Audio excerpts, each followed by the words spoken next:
The Speaking of Cults podcast is presented solely for general informational, educational, and entertainment purposes. The use of information on this podcast or materials linked from it is at the user's own risk. The views, information, or opinions expressed by the host and guests are solely those of the individuals involved and do not constitute medical or other professional advice. Hello, and welcome to the Speaking of Cults podcast, and I'm your host, Chris Shelton. This week, I'm going to deliver a bit of a monologue. I did my first ever case of expert witness testimony this last week, and it was incredibly educational and interesting as an experience, and I'm not going to share any details about what occurred because that's not anyone else's business but what happened in the courtroom. However, I am going to discuss something that had to do with what I was giving testimony about, and that is online cyberstalking, cyber-harassment, and digital coercive control. These are all three terms that are roughly synonymous but have some differences. There's sort of a Venn diagram of connection between these different concepts. In other words, there's a lot of overlap, but they are things that we can discuss in terms of definitions and prevalence and why do these things happen? What are the motivations or reasons or justifications for this kind of behavior?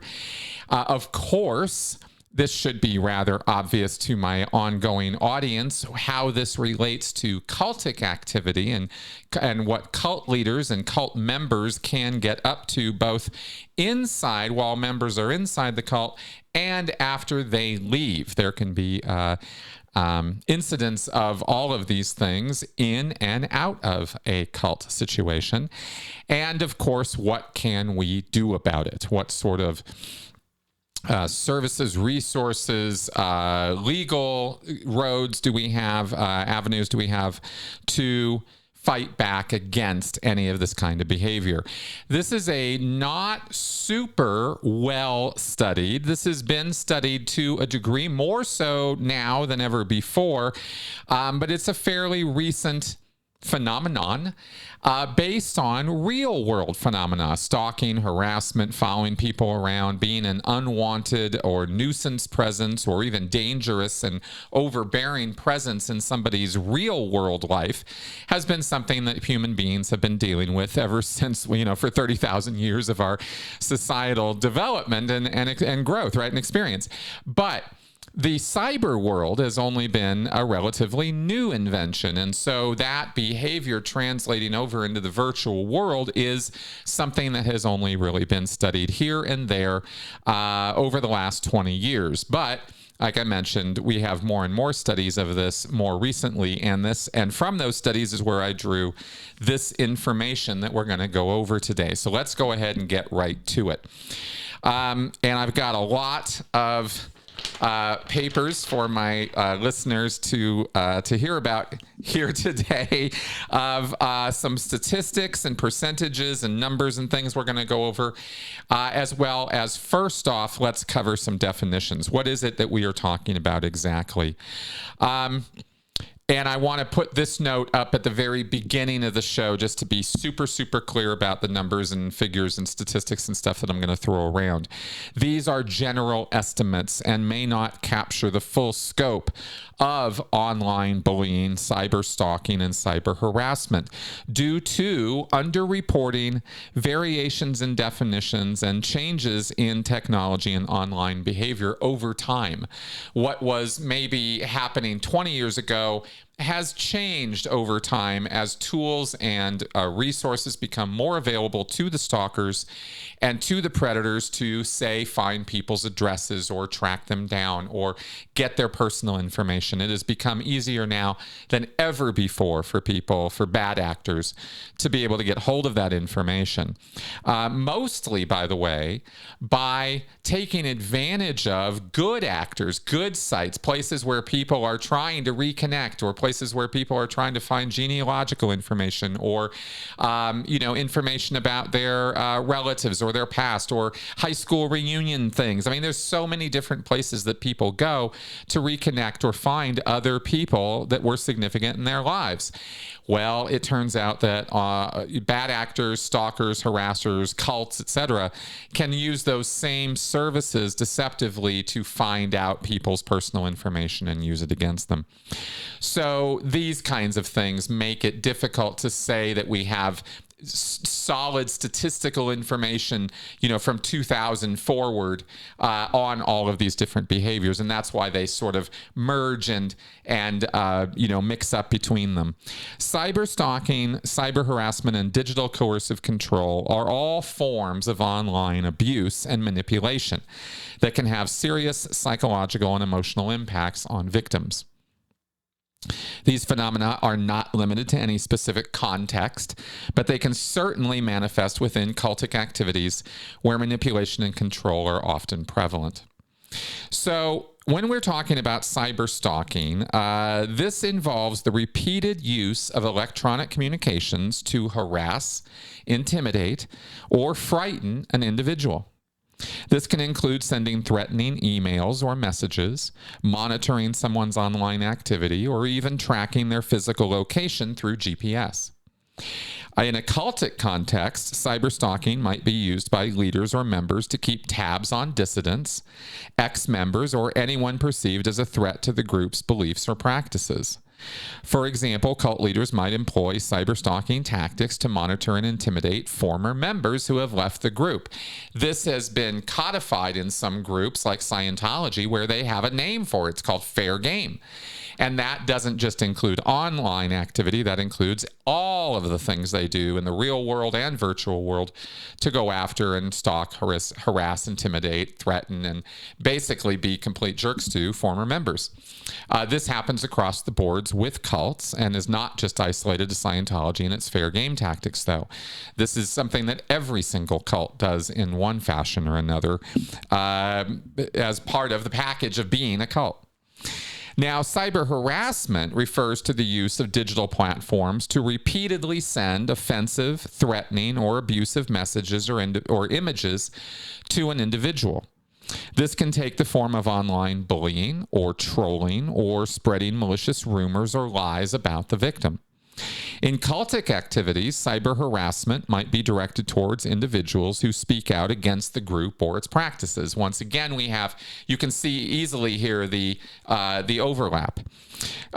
Cult members or leaders may use online platforms to attack and discredit critics or ex-members, attempting to silence dissent and maintain control over the group's narrative. And this is where cyber harassment can actually take form with existing cult members. They can be socially pressured or harassed online as well as in the real world to, bend the knee, comply, conform, do what the cult or the cult leader demands. And of course, we see this in online cult models all the time these days, where people are only connected with their other cult members through virtual platforms or message boards and things like that. And you can have harassment campaigns happen against individuals who might be straying from the true path, just as much as you could have cyber harassment occur against former members.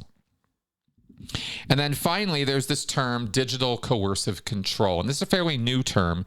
Coercive control is used almost exclusively in academia and in scholarly circles to refer to domestic situations or intimate partner violence situations, where coercive control is physical and non-physical methods of intimidation, harassment, control, manipulation, and all in an effort to, again, the anatomy is isolate, manipulate, and control. Well, if you can accomplish those things through virtual means or digital means, then you have digital coercive control.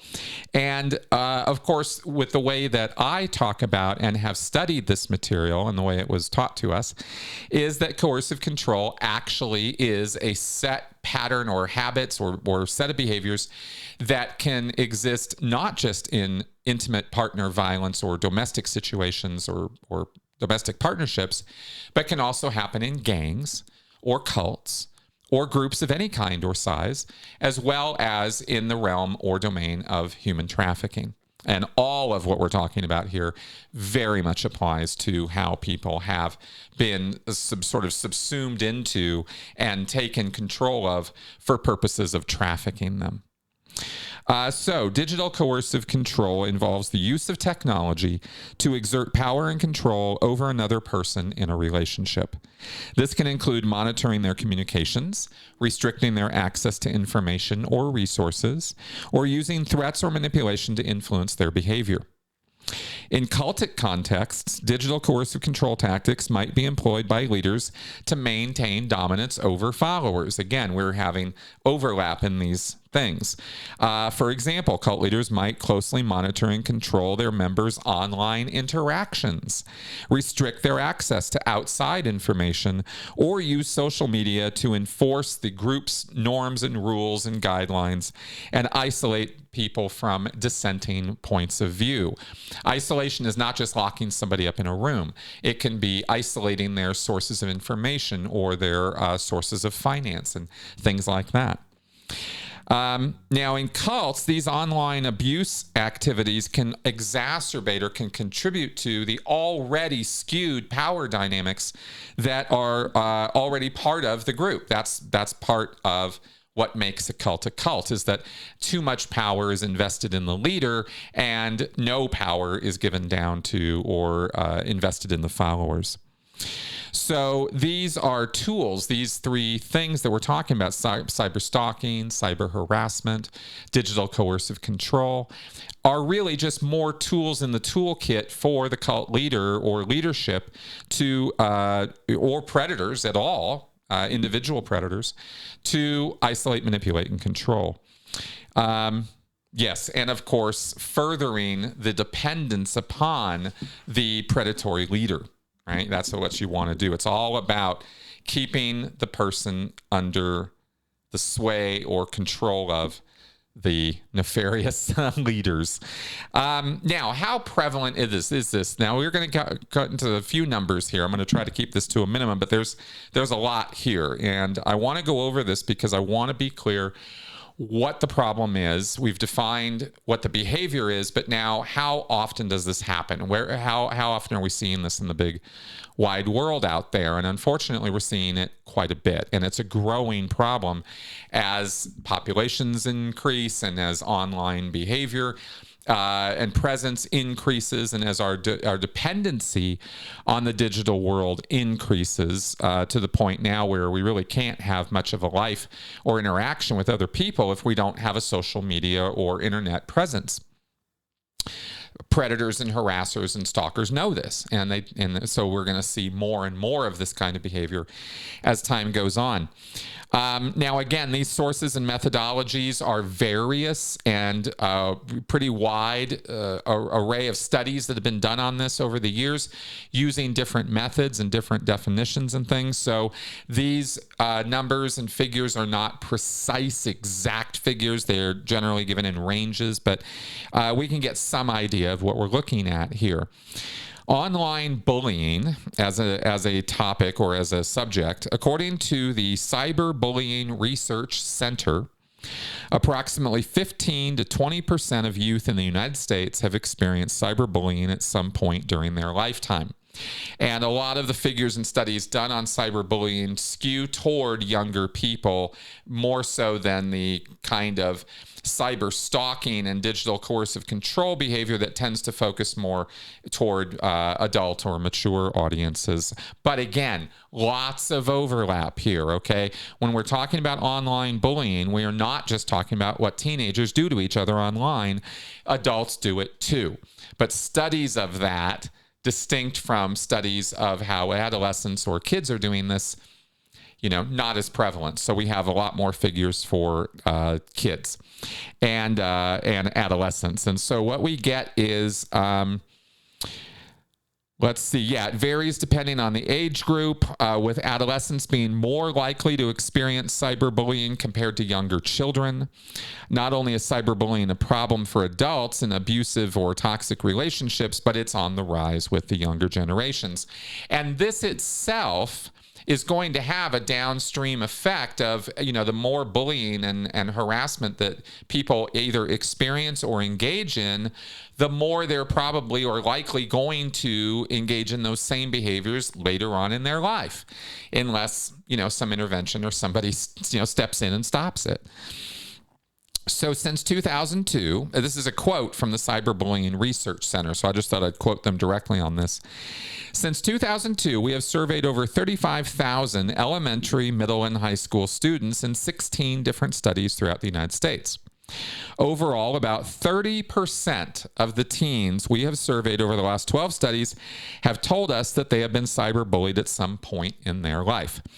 About 13% out of that 30 said they were cyberbullied in the 30 days preceding the survey. This is all very recent behavior for not half, but almost half of these people. Similarly, about 15% of those surveyed admitted they had cyberbullied others at some point in their lifetimes. So it can go both ways. In 2020, we surveyed 1,034 tweens, 9 to 12-year-olds across the U.S. and found about 15% of them had been cyberbullied at some point in their lives, and about 3% had cyberbullied others. So this is not, deterministic, like this is the end of the line in terms of surveys go, but it gives us some approximation of some numbers that we can sort of think with in terms of the problem. And it's roughly 1 in 3 people, kids, have been cyberbullied at some point. Now, there's some broad facts that can be drawn from all the research. And again, I'm quoting here from the Research Center on this. Adolescent girls are just as likely, if not more likely, than boys to experience cyberbullying as a victim and offender. So that's interesting in terms of gender differences. Cyberbullying is related to low self-esteem, suicidal ideation, anger, frustration, and a variety of other emotional and psychological problems. There is no one-size-fits-all reason for why it happens or who the perpetrators are or who the target is, although we will go into that more in a bit. Cyberbullying is related to other issues in the real world, including school problems, antisocial behavior, substance use, and delinquency. And let's not downplay the use of substances, of drugs, in how prevalent this is.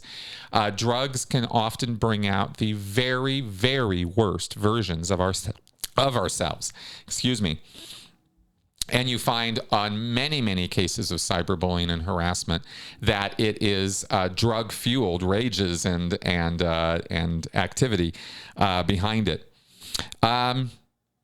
Traditional bullying is still more common than cyberbullying, which is an interesting point, but apparently true.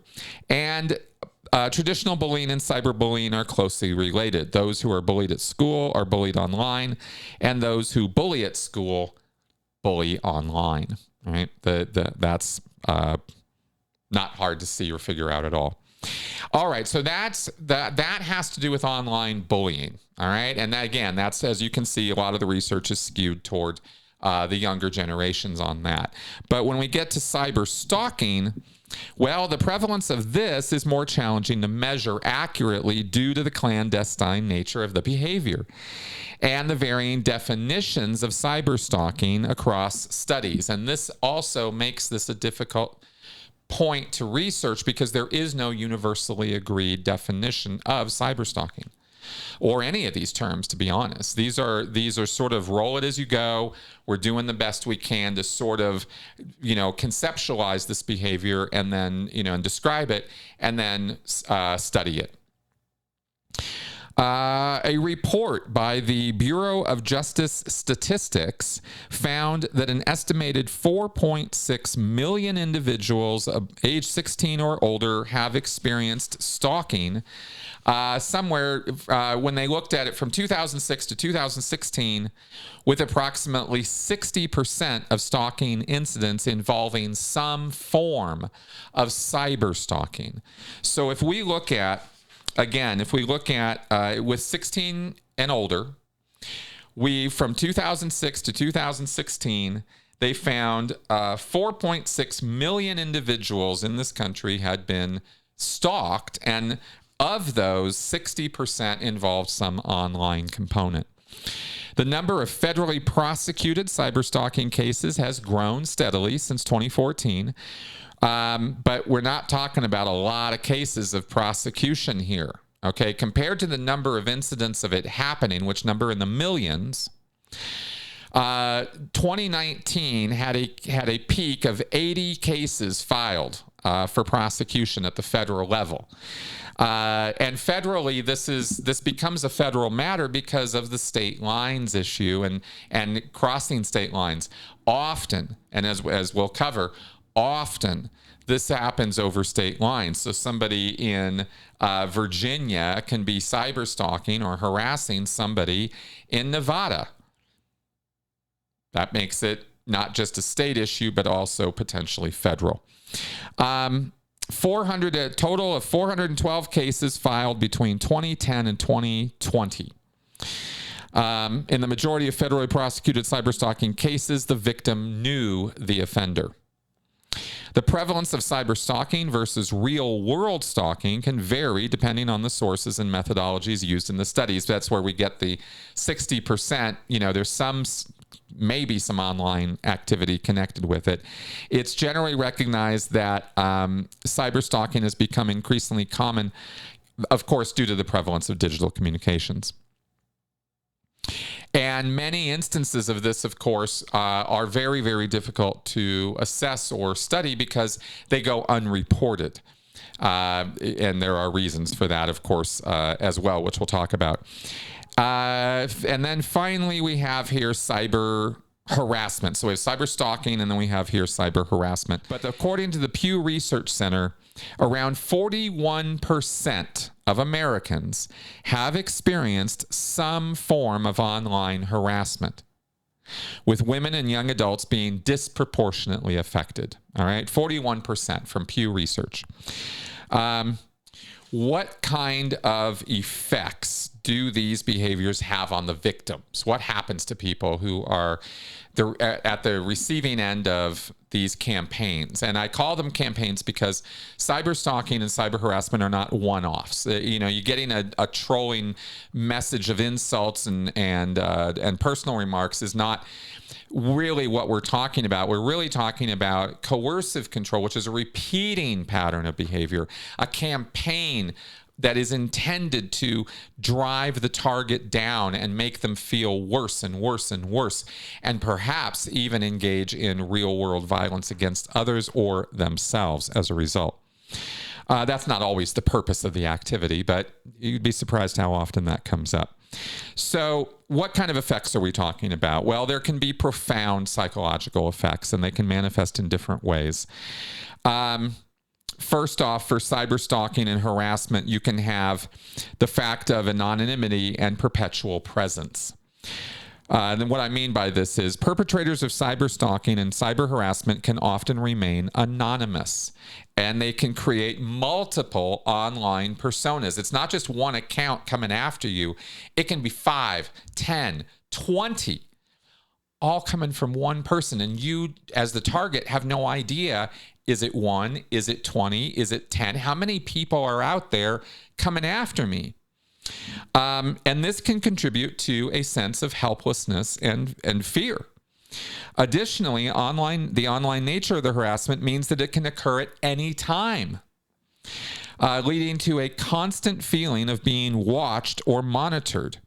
One study uses the word spacelessness to describe the fact that cyberstalking, being something that happens in virtual space, can make victims feel even more insecure than if their stalker was someone that they could see or sense in the real world. The spacelessness contributes to the feeling the stalker is everywhere and nowhere, and therefore cannot ever be effectively fought back against. Another aspect of this is the digital trail and permanence. Unlike real-world stalking, which may leave physical evidence that can be documented by authorities, cyberstalking and cyber-harassment often leave a digital trail, and this can lead to feelings of vulnerability and invasion of privacy, as victims may feel like they have nowhere to escape from the harassment. So you can have this spacelessness in this, they're everywhere and nowhere, and how many of them are there, but you also have this trail that's left online of the harassment, which other people can contribute and feed into, or it can have reputational issues and consequences for the target. Other people are seeing this and thinking, what is this? Why is this happening to this person? Do they deserve it? What did they do? What is this? Are these accusations being made against them true? What's all that about? And it can create an awful lot of interest in the target and generate more cyberstalking and harassment. Then there is a disconnection from support networks. Victims of cyberstalking and harassment may feel isolated and disconnected from their support networks, as they may be hesitant to share their experiences due to the intangible nature of online harassment. Law enforcement and the justice system rarely even believe the victims in the first place.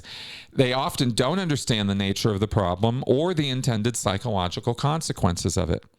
Police will often ask the victims why they simply don't turn off their social media or disconnect.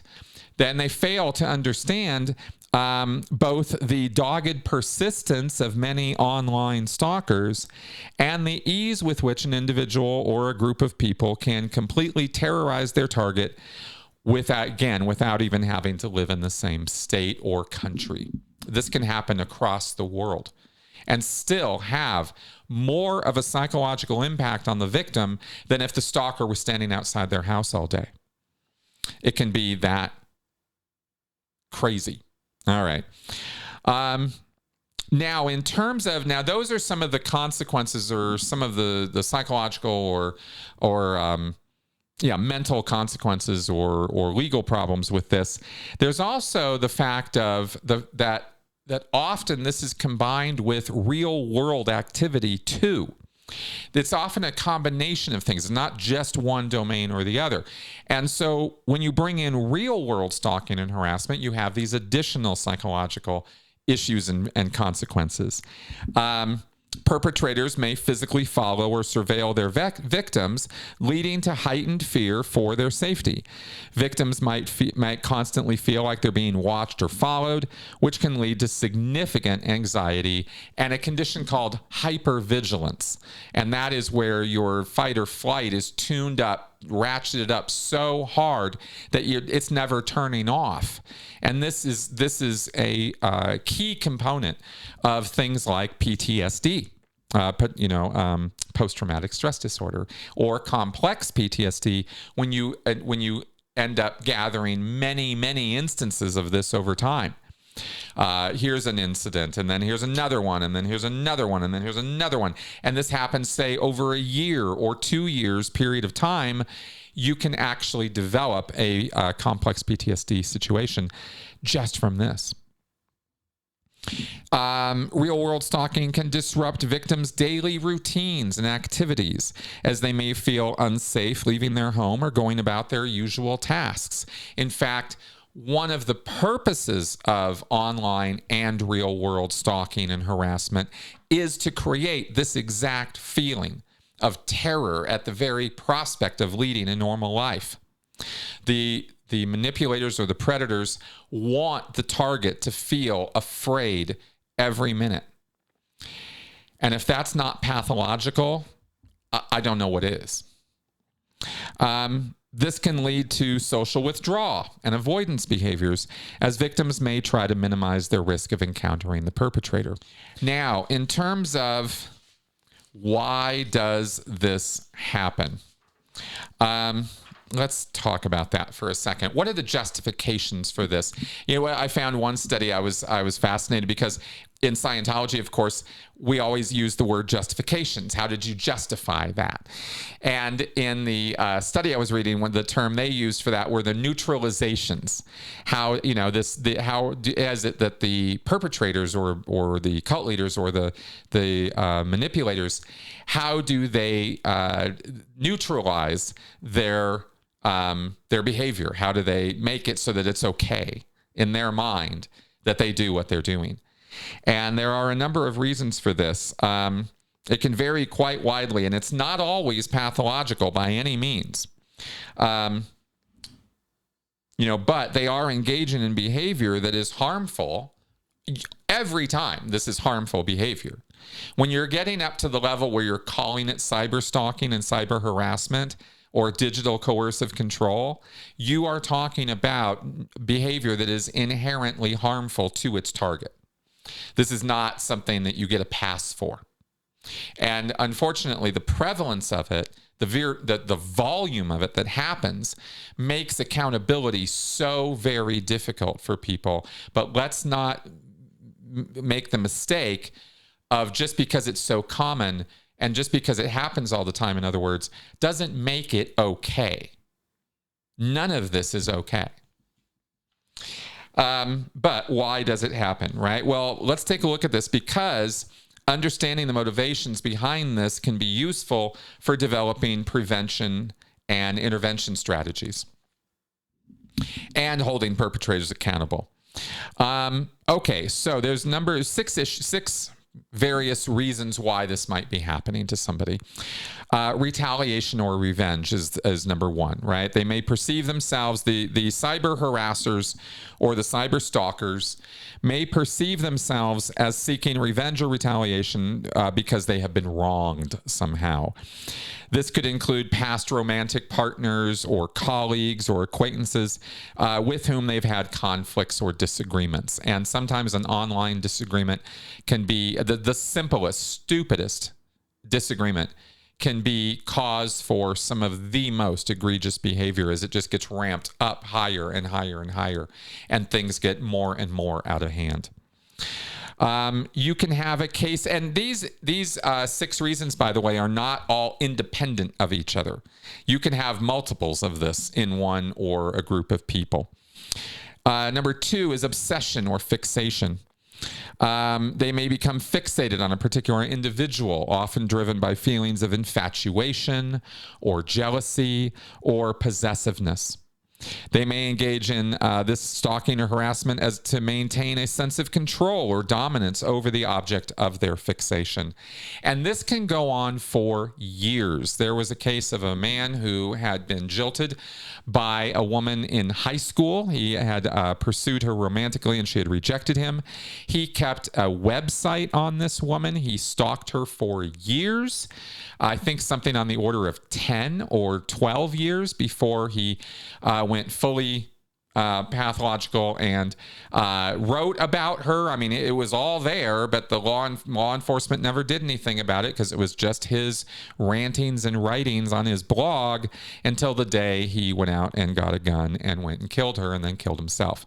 So obsession is absolutely a legitimate reason, a real reason. I don't say legitimate as though it makes sense, but it's a real reason why this happens is that. Intimidation or control, of course. Cyberstalkers and cyber harassers may use online harassment as a means of intimidating or controlling their victims. This could include or involve threats of violence or blackmail or other forms of coercion intended to get some result out of the person. And sometimes it's just control for the sake of control.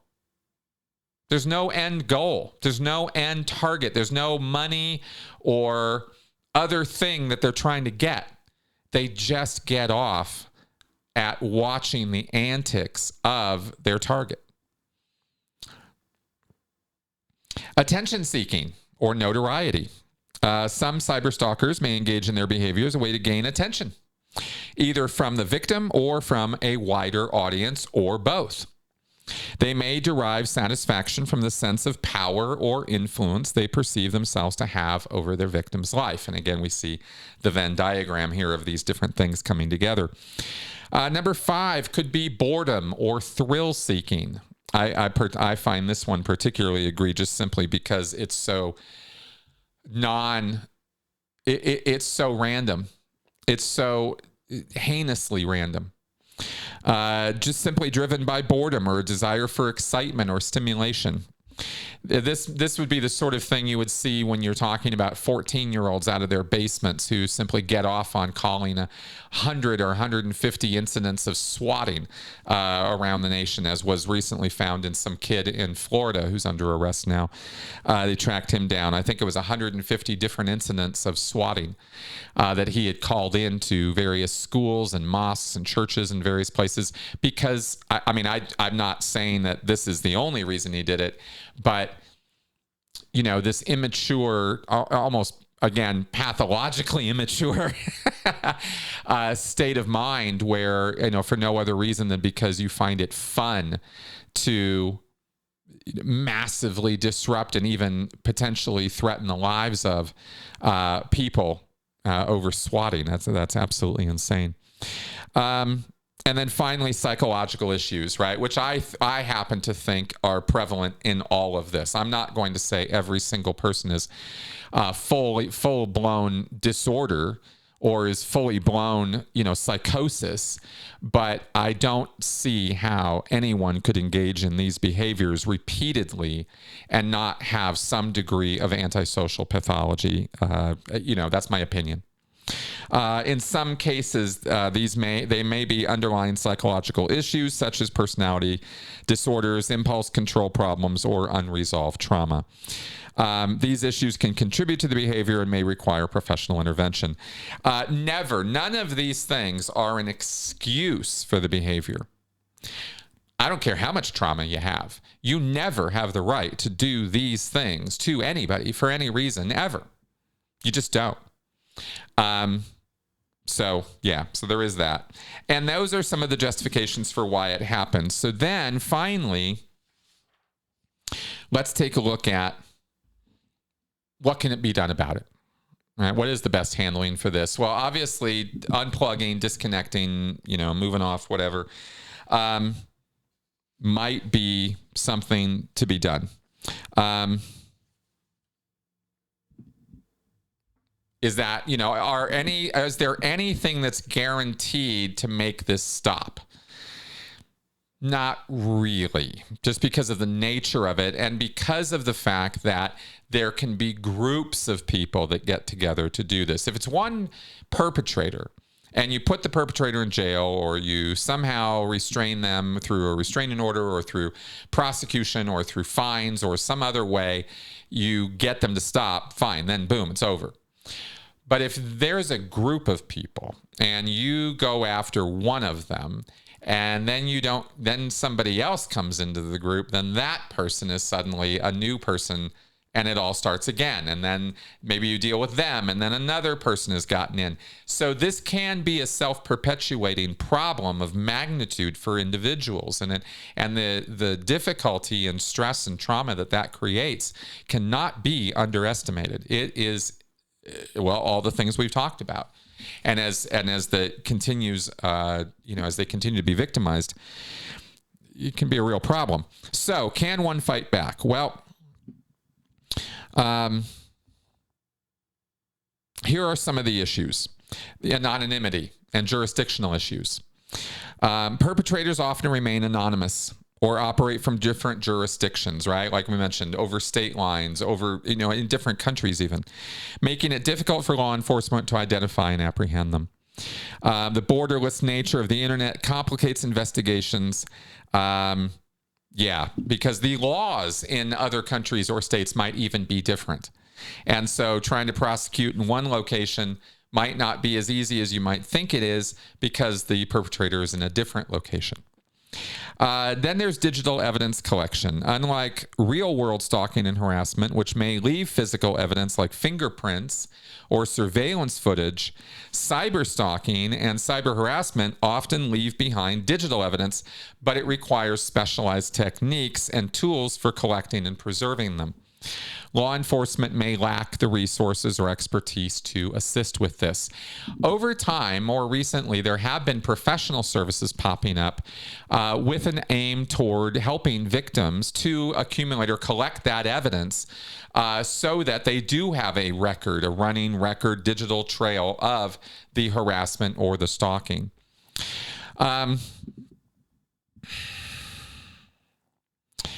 Okay, the complexity of the technology can also sometimes involve the use of sophisticated technology and platforms, social media, email, messaging apps, and investigating these can be difficult for your average Joe or for average uneducated, uninformed layperson who doesn't know how the cyber world works or the virtual world works. And they got to get up to speed on all that just so they can track the behavior. Okay, then there's the victim reporting and awareness. And this also, again, has been slowly becoming more available for victims over time, but it's still very, very much in its infancy. Victims may be hesitant to report their experiences also due to fear of retaliation, embarrassment, or the perception that online harassment is less serious than real-world harassment. Some victims may not even be aware of their legal rights or resources available to them. And then there's the matter of when they do start accumulating evidence or a data trail of what's been done to them, they are constantly being re-traumatized by that material. Instead of being able to unplug, they have to plug in even harder and dive even deeper into the virtual harasser's world to get all this evidence together. And that can be quite triggering, believe me. International cooperation can become a problem. We see this also in human trafficking to a great degree. Different countries, different laws, different ideas and cultures have wildly different concepts of human rights, and therefore their legal systems are different, and therefore trying to bring cyber stalkers in Russia or the Ukraine or some other Eastern European nation or China or something like that, good luck, right? I mean, you're really going to have some jurisdictional problems and issues and international cooperation issues in trying to pursue any kind of litigation or prosecution. And then finally, another issue here is resource constraints, right? What law enforcement agencies may face limited funding, staffing shortages, different priorities. Investigating cyber stalking can require specialized training and equipment, which they might not even have. So there are significant challenges to prosecuting or even investigating any of this behavior. It's hard, and I'm going to emphasize that because I don't want anybody listening to this to think it's easy peasy, no big deal to report people. And I don't think anybody thinks that actually, but just in case you do, it's not easy. The cards are stacked right now in favor of the cyber stalkers and harassers, and they know that. They know how hard it is to prosecute them. They know how hard it is to even find them. And this, unfortunately, because of the way our egos and our moral foundations work, that people, human beings in general, right, the way we work and operate is if we're not in fear of being caught, we are much more likely to perpetrate a crime that we otherwise wouldn't commit if we thought, there was even a slight chance that we would be caught. Because it's so easy to get away with this. And again, the psychology of the perpetrators can be such that there's no reasoning with them. There's no talking them out of it. There's no dealing with them in any sort of rational way. In fact, in any case of this where I've consulted or been asked for advice on this, trying to make peace or trying to, have any communication with the manipulators or harassers is almost uniformly a bad idea, because any attention directed back in their direction will only incite them to continue and even rev up what they're doing. And this is not... I'm not wondering if this is true. I know this is true. This is how it is.